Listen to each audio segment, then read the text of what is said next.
നിയമസഭാ തെരഞ്ഞെടുപ്പിൽ നേമം മണ്ഡലത്തിൽ പരാജയം ഉറപ്പാക്കി CPM. കഴിഞ്ഞതുപോലെ കഷ്ടിച്ച് ജയിച്ച സാഹചര്യമല്ല ഇപ്പോഴത്തേതെന്നും BJPയുടെ വിജയം ഉറപ്പാണെന്നും നേതൃത്വം വിലയിരുത്തുന്നു.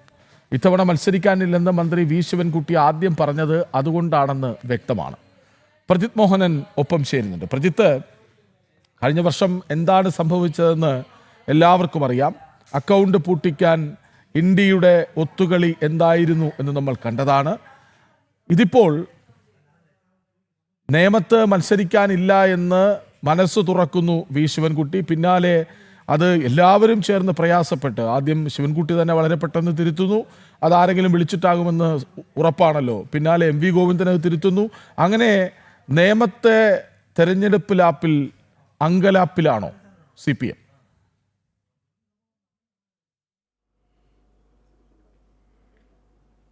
അങ്ങനെ പറയേണ്ടി വരും കൃഷ്ണരാജ്. കാരണം 2016 കേരളത്തിൽ BJP നിയമസഭാ തെരഞ്ഞെടുപ്പിലെ അല്ലെങ്കിൽ നിയമസഭയിലേക്ക് തുറന്ന അക്കൗണ്ട് പൊട്ടിക്കാൻ വലിയ പരിശ്രമമാണ് പിന്നീട് ഉണ്ടായത്. അതിൻ്റെ ഫലമായിട്ടാണ് പിന്നീട് 2016 ശേഷം അടുത്ത തെരഞ്ഞെടുപ്പ് നടക്കുമ്പോഴേക്കും വരുമ്പോൾ ഏതാണ്ട് 3950 വോട്ടുകൾക്ക് കുമ്മനം രാജശേഖരനെ ശിവൻകുട്ടി പരാജയപ്പെടുത്തും. അതിന് പിന്നിൽ ഇന്ത്യ സഖ്യത്തിൻ്റെ ഒത്തുകളി എന്തായിരുന്നു എന്നുള്ളത് കൃഷ്ണരാജ് അല്പം മുൻപ് പറയുകയും ചെയ്തിട്ടുണ്ട്.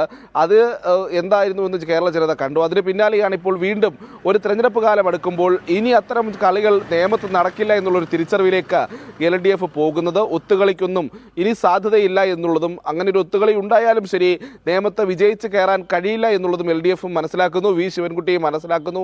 അതുകൊണ്ട് തന്നെയാണ് ശിവൻകുട്ടി ഇത്തരമൊരു സ്റ്റേറ്റ്മെന്റ് നടത്തിയത് എന്നുള്ള കാര്യത്തിൽ തർക്കമില്ല. കാരണം മുന്നേ പറഞ്ഞു വിൽക്കുകയാണ് ഇനി തോക്കാൻ സാധ്യതയുള്ള ഒരു സ്ഥലത്തേക്ക് മത്സരിക്കാൻ താനില്ല എന്നുള്ളത്. അതിൽ ചില കാരണങ്ങൾ അദ്ദേഹത്തിന് മുന്നിലുണ്ട്. പ്രത്യേകിച്ച് ഈ ലോക്സഭാ തെരഞ്ഞെടുപ്പ് നടക്കുന്ന സമയത്ത് രാജീവ് ചന്ദ്രശേഖർ ഏറ്റവും അധികം വോട്ട് നേടിയ നിയമസഭാ മണ്ഡലങ്ങളിൽ ഒന്നാണ് നേമം എന്നുള്ളത്. നേമത്ത് ഒന്നാമതെത്തിയത് രാജീവ് ചന്ദ്രശേഖറാണ്. പിന്നാലെ ഇപ്പോൾ കോർപ്പറേഷൻ തെരഞ്ഞെടുപ്പ് നടക്കുമ്പോൾ നേമം മണ്ഡലത്തിലെ 25ഓളം സീറ്റുകളിൽ BJP ആണ് വിജയിച്ചു കയറിയത്. അതോടൊപ്പം തന്നെ ഈ 5 മാത്രമാണ് LDFന് ജയിക്കാൻ കഴിഞ്ഞത് എന്നുള്ളൊരു സാധ്യതയും നിലനിൽക്കുന്നു. നേരത്തെ ഈ തെരഞ്ഞെടുപ്പുകളുടെ ഒരു സാഹചര്യം വരുമ്പോൾ 2021 ശേഷം ഇങ്ങോട്ട് നടന്ന എല്ലാ തെരഞ്ഞെടുപ്പുകളിലും LDF 3ാം സ്ഥാനത്തേക്ക് പോകുന്ന സാഹചര്യവും നേമം മണ്ഡലത്തിലുണ്ട്. അങ്ങനെ തെരഞ്ഞെടുപ്പ് വിലയിരുത്തൽ വരുമ്പോൾ UDFനും LDFനും ഇനി ഇക്കുറി നേമത്ത് ഒരു സാധ്യതയില്ല എന്നുള്ളൊരു വിലയിരുത്തൽ പൊതുവായി തന്നെ വന്നിട്ടുണ്ട്. അതിൻ്റെ ഒരു അടിസ്ഥാനത്തിൽ കൂടിയാണ് ശിവൻകുട്ടി പിന്മാറുന്ന ഒരു സാഹചര്യം ഉണ്ടായത്. എന്നാൽ പിന്നീട് കൃഷ്ണരാജ് പറഞ്ഞതുപോലെ തന്നെ ചില തിരുത്തലുകൾ ഉണ്ടാകുന്നു, ചില ഫോൺ കോളുകൾ ഉണ്ടാകുന്നു.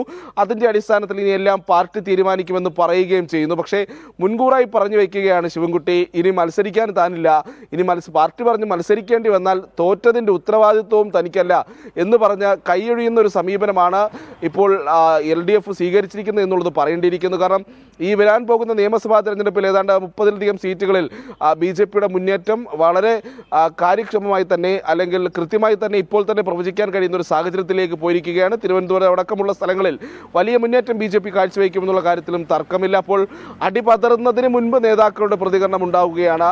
തങ്ങൾ മുൻകൂറായി പറഞ്ഞു വയ്ക്കുകയാണ് അത് ശിവൻകുട്ടിയെ പോലെയുള്ള CPMന്റെ ഇപ്പോഴത്തെ പ്രധാനപ്പെട്ട നേതാക്കളെല്ലാം തന്നെ തോൽവി മണത്തു തുടങ്ങിയിരിക്കുന്നു എന്നുള്ളത് കൂടി ഈ ഘട്ടത്തിൽ എടുത്ത് പറയേണ്ടതുണ്ട്. കൃഷ്ണരാജ്, പ്രജിത്ത്, ഈ നേമത്ത് സമീപകാല തിരഞ്ഞെടുപ്പുകളിലൊക്കെയും അടിത്തറയില്ലാത്ത കോൺഗ്രസിനെ നമ്മൾ കണ്ടു.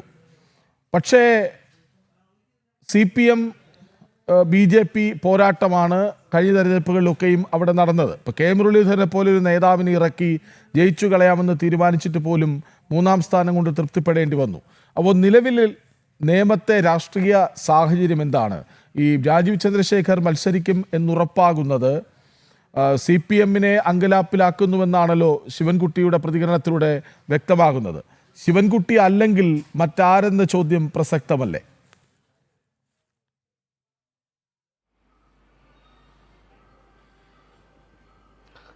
നിലവിലത്തെ സാഹചര്യത്തിൽ ശിവൻകുട്ടി എന്നുള്ള പേരിന് തന്നെയായിരുന്നു മുൻതൂക്കമുണ്ടായിരുന്നത്. ആദ്യഘട്ടം മുതൽ തന്നെ ശിവൻകുട്ടി നേമത്ത് മത്സരിച്ചേക്കും എന്നുള്ള ചർച്ചകളും പാർട്ടിയിലൊക്കെ നേരത്തെ തന്നെ സജീവമായി നിലനിൽക്കുന്ന സാഹചര്യവും ഉണ്ടായിരുന്നു. ഇനി എന്തായാലും ശിവൻകുട്ടി അല്ലെങ്കിൽ മറ്റാര് എന്നുള്ളൊരു ചോദ്യവും പ്രസക്തമാണ്.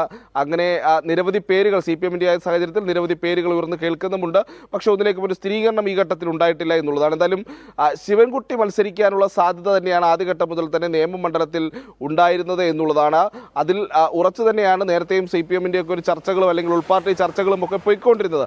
അപ്പോഴാണ് താൻ ഇനി മത്സരിക്കാനില്ല, നേമത്ത് മത്സരിക്കാനില്ല എന്നുള്ളൊരു വെടി ശിവൻകുട്ടി പൊട്ടിക്കുന്ന സാഹചര്യം ഉണ്ടാകുന്നത്. അത് പാർട്ടിയോട് ചോദിച്ചിട്ടല്ല അങ്ങനെ ഒരു പ്രതികരണം ഉണ്ടായത് എന്നുള്ളതും വലിയ അതൃപ്തിക്ക് കാരണമായിട്ടുണ്ട്. അപ്പോൾ ഇനി ശിവൻകുട്ടിയെ മത്സരിക്കാനില്ല എന്ന് പറഞ്ഞൊരു സ്ഥലത്തേക്ക് പാർട്ടി ശിവൻകുട്ടിയെ മത്സരിക്കാൻ വിടുമോ, അതോ ശിവൻകുട്ടിക്ക് പകരം മറ്റാരെങ്കിലും പാർട്ടി അങ്ങോട്ടേക്ക് നിശ്ചയിക്കുമോ തുടങ്ങിയിട്ടുള്ള ചോദ്യങ്ങളുണ്ട്. അങ്ങനെയെങ്കിൽ തലസ്ഥാനത്ത് തന്നെയുള്ള യുവ നേതാക്കളെ ആരെങ്കിലും പരിഗണിക്കുമോ തുടങ്ങിയിട്ടുള്ള ചോദ്യങ്ങൾ നിലനിൽക്കുന്നു. സിറ്റിംഗ് MLA-മാരെ മണ്ഡലങ്ങൾ മാറ്റി പരീക്ഷിക്കുന്ന അടക്കമുള്ള തന്ത്രങ്ങളിലേക്ക് CPM പോകുമോ എന്നുള്ള ചോദ്യങ്ങൾ അങ്ങനെ നിലനിൽക്കുകയാണ്. കൃഷ്ണരാജ്, എന്തായാലും ചർച്ചകൾ ആരംഭിച്ചിട്ടുണ്ട്. ശിവൻകുട്ടി അല്ലെങ്കിൽ മറ്റാര് എന്നുള്ളതാണ് ഇനി ഈ ഘട്ടത്തിൽ പ്രസക്തമായിട്ടുള്ളൊരു ചോദ്യം. അതിന് വരും ദിവസങ്ങളിൽ തന്നെ CPM-ൽ നിന്നൊരു ഉത്തരമുണ്ടാകും എന്നുള്ളത് നമ്മൾ പ്രതീക്ഷിക്കുന്നുമുണ്ട്. കൃഷ്ണരാജ്, ശരി. നിയമസഭാ തെരഞ്ഞെടുപ്പിൽ നേമം മണ്ഡലം ഒരു ആശങ്കയുടേതായി മാറുകയാണ് CPM-ന്. ശിവൻകുട്ടിക്ക് മത്സരിക്കാൻ താല്പര്യമില്ല എന്ന് ആദ്യം പറയുന്നു, പിന്നീട് തിരുത്തി പറയുന്നു.